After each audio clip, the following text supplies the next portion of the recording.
What is up, everyone? Welcome to a brand new review. Today I'm discussing the highly anticipated new Disney film coming out this weekend, A Wrinkle in Time. And for me, this film is very highly anticipated for me, mostly because of the director on board, Ava DuVernay, who is one of my favorite directors of the past couple of years, ever since she came out with Selma, and then 13th, a fantastic documentary, if you've never watched, is on Netflix, and it is totally worth a watch. Seriously, when I heard this was her big passion project that she's always wanted to do, I was on board. A Wrinkle in Time is a very hard to adapt book. I read this book probably in like 7th or 8th grade, but like I said, it's a very hard book to adapt. There's a lot of subject matter that you're going to have to take liberties with, and there's some that you're going to have to spare with.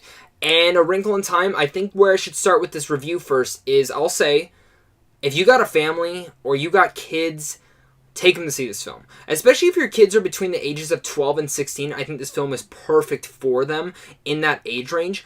But what I want to start out with first is my cons before I get really into my pros, because there are so many pros about this film.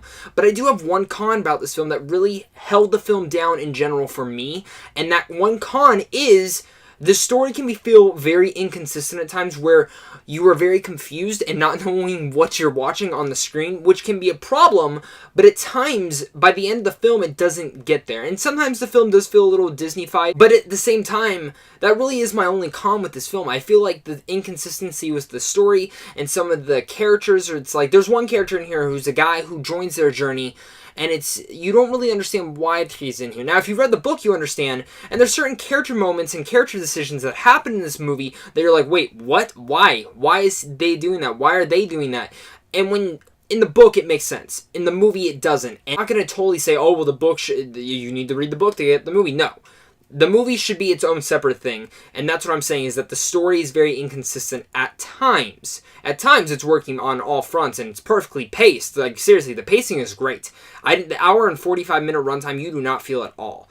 But seriously, I think I could have used at least 20 more minutes of this film, or taken out certain other scenes to explain certain other phenomenons. Or even explore different worlds in this film, because you go to a couple different worlds, but there's some other ones that they touched on that I was like, man, I want more of that world and seeing what's more on that one. I think the big thing about A Wrinkle in Time that works so perfectly is not just the direction, the ambitious direction that Ava DuVernay took with this, and that the message that she leaves at the end of this film for growing people, for people who are kids still inside, for people who have kids that want them to be inspired and feel joy. That is something about this film, because when the film opened up, she actually leaves a statement saying, find the inner kid within you before you watch this film. And when she said that, I was like, you know what, I'm going to. I'm a kid at heart. I mean, you can see from my background that I am a kid at heart, but you can feel that the same way that go into this film with that same aspect. Think about that. And when you do, you find joyous entertainment, because this really did feel like one of those old Disney films that I watched on Disney Channel, or watched discovering by myself on a VHS copy. Yes, I know what a VHS is.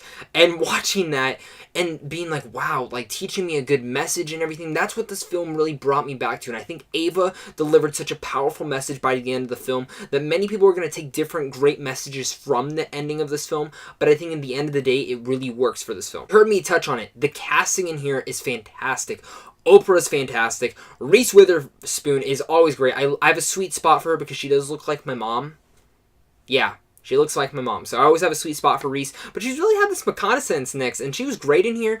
I even will say, Mindy Kaling, I didn't know what to think of her character at first, but as she went on, Mindy Kaling was perfectly casted. I mean, the whole cast in here was greatly casted. Everyone did a great job. But to me, the two big standouts of this whole entire film are our two main leads. Resides in Storm Reid and Derek McCabe. Derek McCabe plays Charlie, who is probably the most adorable kid I've ever seen in a film, up until Jacob Tremblay, and I think he gives such a great performance in here. I want him in every single film I ever see. But Storm, for instance, she is our main protagonist in here, and she is perfect. She was so great, and I think Ava and the casting director for all this film found the right cast in here, especially with these two main leads, because usually child actors can either go one way or another way, and they went the right way, and I love that about this. Visuals in here are fantastic. I think this is some of the best visual effects that I've seen. Sometimes it could get a little fuzzy, and I was like, oh, okay, it's kind of pulling me out, but a majority of the time in this film, you're like, is this real? That's something that I love seeing in the visual effects that we're getting today, especially. They probably took a lot of this technology from Jungle Book and threw it into here, but overall, I really enjoyed A Wrinkle in Time. It's not a perfect film by any means. I think the story inconsistencies really hold down the film from being like this fantastic film, but I can honestly recommend this film to anyone who's even interested in the film. There was a lady sitting next to me in the screen who's a big fan of the book. She was telling me all about it, and she came out of the film, and I could just tell that she loved the film, even though that they had taken some liberties and that she would have liked some certain things placed into the movie that they took from out of the book. I think even hardcore book readers are really going to enjoy A Wrinkle in Time. I hope you guys go and check out A Wrinkle in Time. I mean it. Like, besides that story inconsistency, that I think this film is just, the acting in here, the message it gives is just so well done that it's just such an entertaining film to watch, and I overall really liked it. So with all that said, I'm going to give A Wrinkle in Time a B.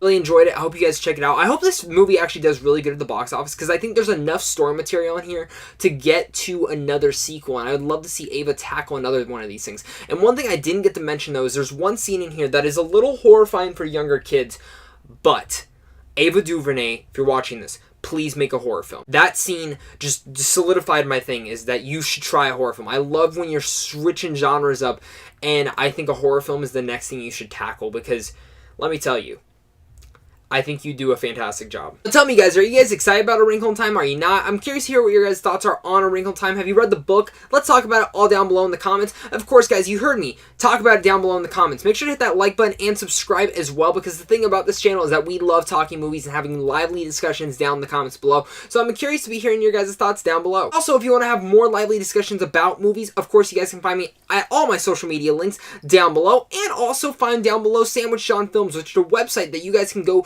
and win advanced screenings, check out some movie news and other movie reviews, and special movie events that do come up, like the Oasis for Ready Player One. Remember, guys, you guys are seriously the best, and I can't wait to talk more movies with you. So until next time, stay classy.